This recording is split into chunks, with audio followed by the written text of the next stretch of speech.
Himas rehas ang isang lalaki matapos nitong mataga ang taong nangutang sa kanya at nadamay pa ang pamangkin nito sa Caretas 2, Barangay Bahumpandan, Dumaguete City. Pasado alas 8 ng gabi ng Martes, Marso 19.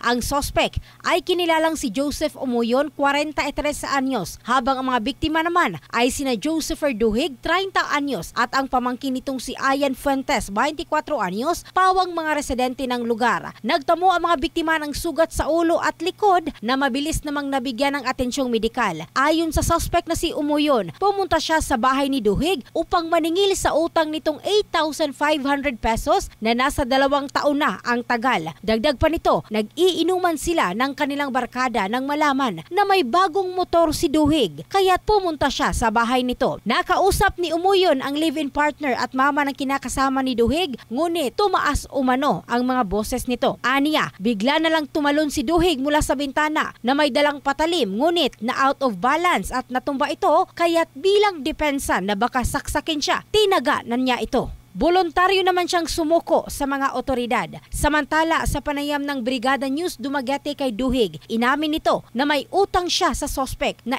8,500 pesos, ngunit 1,500 pesos pa lang ang kanyang naiabot, lalo pat na pag-usapan nila na huhulog-hulugan na lamang niya ito. Sinabi din ni Duhig na tumalon siya sa bintana, dala ang isang kutsilyo dahil nakita niya na sa kalagitnaan ng sagutan ng sospek at ng kanyang live-in ay nag-attempt umano si Umuyon na gamitin ang kanyang itak. Ang bahaging ito ay hatid ng Drive Max Adult Herbal Capsule, lalaking laging umaangat in the heart of changing lives. Ito si Michelle Craste ng Brigada News Philippines, the Music and News Authority.